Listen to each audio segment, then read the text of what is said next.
Hello and welcome to Professor Pincushion. In this tutorial, I'm going to show you how to make this really easy fleece pet bed that can really be made in any size or shape. Let's go ahead and get started. Here are some of the supplies I'm going to be using in order to make my pet bed.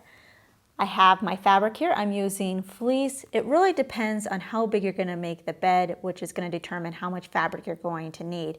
I'm making a bed that's about the size for a medium-sized dog, so I got about 2 yards of this. You're going to need some polyester stuffing to fill the bed with. I would definitely recommend at least getting one big bag to start with. You need some embroidery floss if you choose to do the decorative aspect. We have some fabric scissors, a fabric marker, a pencil to draw our pattern, some pattern paper, some sort of ruler would be helpful, some thread, and then some pins and needles. So the only thing not shown here is my sewing machine. The pet bed is made up of a few different elements, and I'm going to go over each element at a time. The first one is going to be our main pattern piece, and that's going to be the main shape of the pet bed. So from this you need to cut two because you have the top and then you also have the bottom. You first need to decide how big you want your bed to be and then the general shape.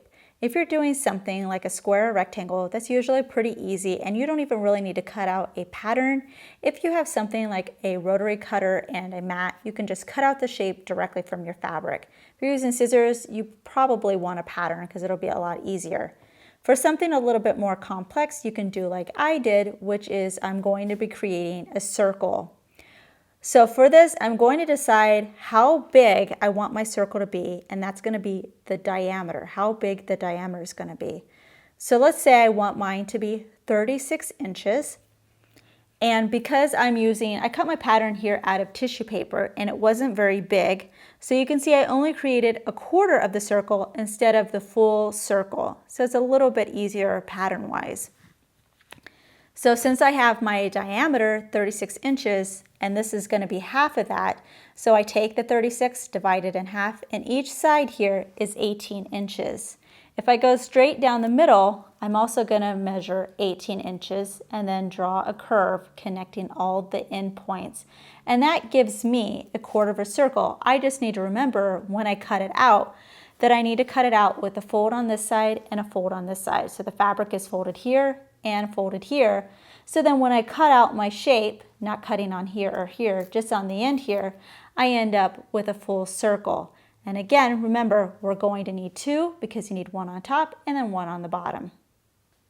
The next element of our bed is going to be the strips that go in between the top and the bottom. So it gives our bed a little bit of height.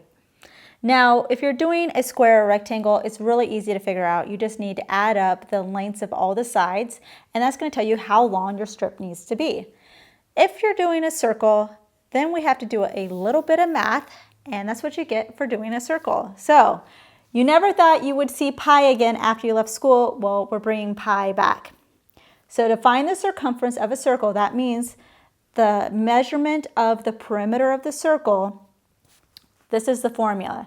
It's 2 pi r. So r is going to be the radius of the circle, and that means it's half the distance of our diameter. And remember I said for mine, my diameter was 36, so half of that was 18. So pi, if you don't know, is 3.14 times whatever the radius is. So in my case, it's 18.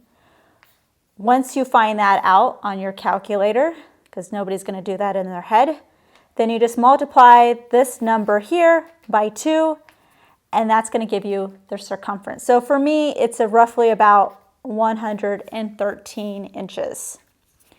Now you also need to remember that you need to add seam allowance to this as well. And the number of strips depends on how wide your fabric is. So if my fabric width is 58 inches, then obviously to get the 113, I'm going to need to cut out at least 2 strips. So you can do a little bit of formula there to figure out how many strips you want to cut out. The width here of my strips is only 2 inches. You can do a little bit wider if you want your bed to be a little bit higher. 2 inches is usually pretty good. So for each strip, I need to make sure that I add at least a 1/2 inch extra for seam allowance. Our seam allowance is going to be 1/4 of an inch. So you need 1/4 of an inch on one end and then 1/4 of an inch on the other end as well. So if I'm cutting out a strip and I'm like, oh, I need 2 strips that are 50 inches in length, I need to make sure they're each 50.5 to account for that seam allowance. If you want to personalize your bed, as you can see here, I put my cat's name on it. I would do it on the middle of one of your side panels. So you have your strip. I would use a fabric marker to write out or draw out whatever you want to do. Just make sure that you don't do it too close to the edge because there is going to be that 1/4 inch seam allowance on top and bottom, and you don't want to get it in there that it gets cut off. Also, you're going to need some embroidery floss and then an embroidery needle. So we're going to get a little bit closer just to show you how to do a basic stem stitch, so it'll be a lot easier if you want to do lettering like mine. The stem stitch is actually very simple and it's a great stitch for doing outlines. So I'm looking at the right side. You can see I already have my letter H here to be my guideline. I'm going to come up, not completely at the end of my H. Here's the end of the H right here, and I'm coming up just a little ways away from that. So not completely on the end. Pull it all the way through. So the knot's going to be on the wrong side. Then I'm going to go down right on the end there. So if I was to move this, you'll see there I'm going down at the very end of the H. Before I pull this all the way through, so I'll leave about that much, I'm going to come up again halfway through between the 2 points. So the top part of my stitch and the bottom part of the stitch. This is just how you start it off. And you can see I'm holding my threads here to the left. You can do it to the right if you want, but just pick one side and kind of stick to it when you do a line. So now I'm going back, putting my thread again to the left. I'm going to go down a little ways away from my first stitch. I'm not going to pull it all the way through again, keeping this to the left, but now when I come up, I'm going to come up at the end of that first stitch. So that's right at the end of that stitch there. And now I pull it all the way through. So then I'm just going to do the same thing. So I'm going to go down and then come up right at the end of the second stitch. Or if you just want to make it easier, instead of going all the way down, you can just go sideways like this. So it comes up right at the end of that stitch. And again, my floss here is to the left. So I'm staying consistent.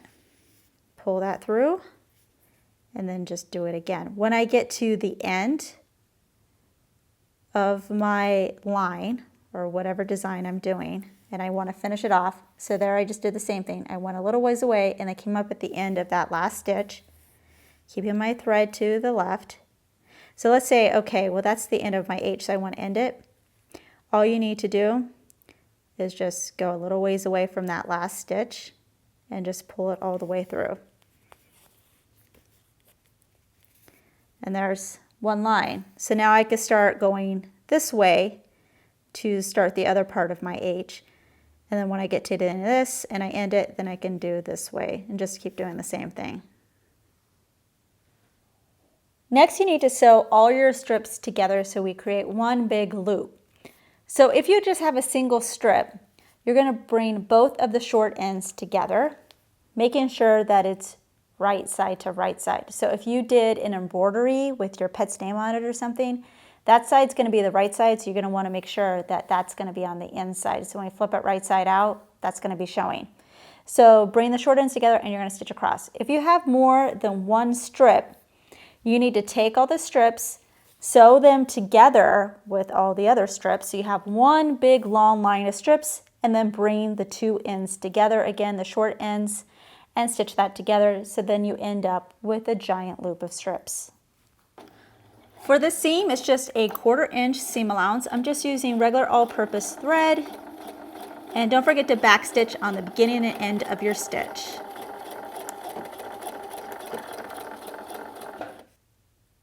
Take your top of the bed, so this is one of my circles, and we're going to start pinning our strip to the top circle or top square, whatever you're doing.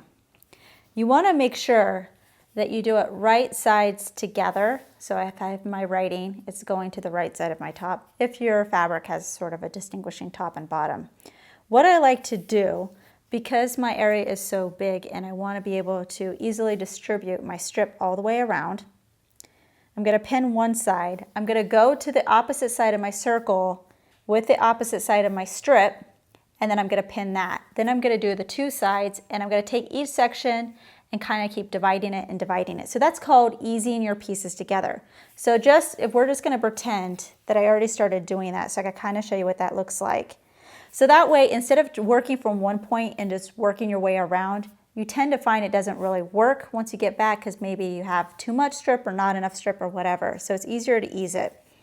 So let's just take this section here just to show as an example what I'm talking about. So I have this distance that I need to ease together.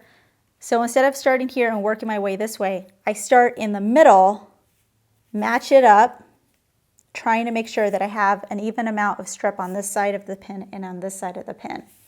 Then I'm going to take the next section, let's say this section, and I'm also going to put a pin in the middle. So then I put a pin in the middle of that, a pin in the middle of that one, pin in the middle, and you just keep taking your section and putting a pin in the middle to kind of divide it, and that just helps you distribute your strip a little bit more evenly as you're working your way around.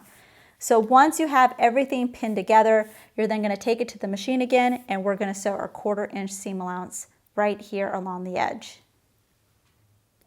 Once you have your strip sewn to the top of that 1/4 inch seam allowance, you're then going to grab the bottom of the bed, so my other circle, and now we're going to pin it to this other raw edge of the strip, just like we did with the top. So you're going to pin all the way around, but we need to make sure that we leave an opening because we eventually want to flip our bed right side out and also fill it with our polyester stuffing. So on the opposite side of where I have my embroidery, so that's over on that side, I'm going to pin it, but I'm going to do a couple of X's.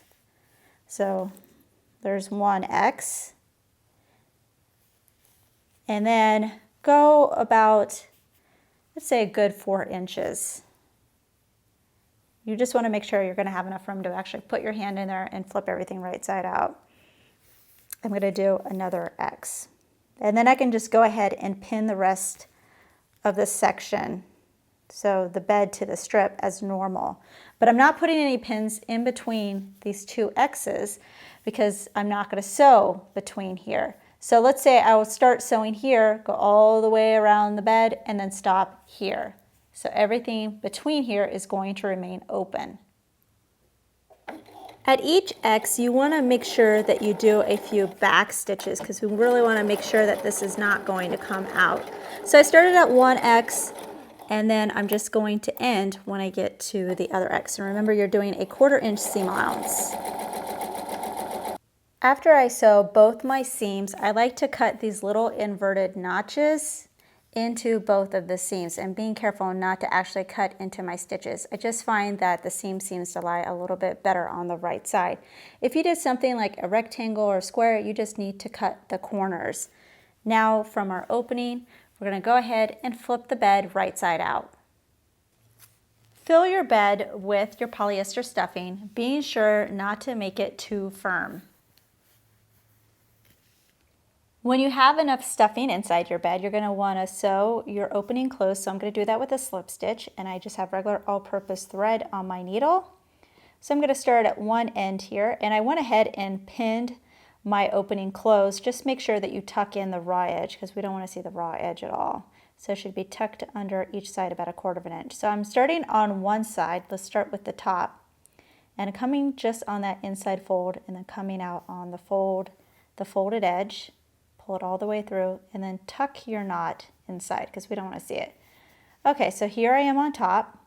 Now I'm just going to grab a little bit of the folded edge of the bottom one, pull it through, get that knot out of the way, and now I'm on the bottom, and now I'm going to do the same thing on top. Just grab a little bit of that folded edge,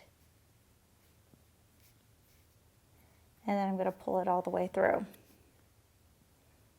and then grab a little bit of the bottom and then a little bit of the top. And you're going to do this until the opening is all sewn shut. I'm going to show you how to create a dimple in your bed. Now this is if you want it to sink in at a certain point. So for this, I'm using embroidery floss, all 6 strands, and you're going to want to use the longest needle you can find. If your bed is too thick, you might not be able to do this. So what I'm going to do, I'm looking at the top, and this is just a little sample, so it's a little bit easier for me to show you. And you're going to start at the bottom of the bed. And I'm just going to do it right smack in the middle, and you're going to have to squeeze the bed together until you feel the needle come out in the center of the top part. So I'm pushing down with my bottom fingers, squeezing the bed so the needle comes out. Do not pull it all the way through. Then you're going to take your needle and you're going to put it down right next to it. You don't want to go in the same hole, just right next to it, and you're going to do the same thing just on the opposite side. So I flipped it over to the back, and now I'm trying to find my needle again. And you want it to come out near where this first thread is coming out. So it's pretty close. Sometimes you just have to get close. All right, so now both are on the same side. I could take off the needle at this point. You're going to start tying a knot. So I'm just crossing them over and then bringing one through the end. And then I'm going to pull as tight as I can. Let's keep pulling. And once it's pretty tight, you're going to want to go ahead and do another knot so it stays. And I always do another one just to make sure. Now I'm doing this tie on the bottom because on the top, you're not actually going to see any of the thread, so we don't have to worry about our animals chewing it, but there'll be a little bit on the bottom. So that's why we want it on the bottom. So it's on the ground, and then you're going to cut off these tails close to where your knot is. You can actually cut off a little bit more than that if you want. And there you go. So there's a dimple. Just smooth out your stuffing inside so it doesn't look all wrinkly. And there you go. So that's how you do it. After a few dimples, the bed is complete and ready to be enjoyed by your pet. New tutorials are released weekly, so please subscribe to be notified of the next release. Make sure to check out our other videos and visit ProfessorPincushion.com to view our complete library with well over 200 sewing video tutorials, including our exclusive premium content.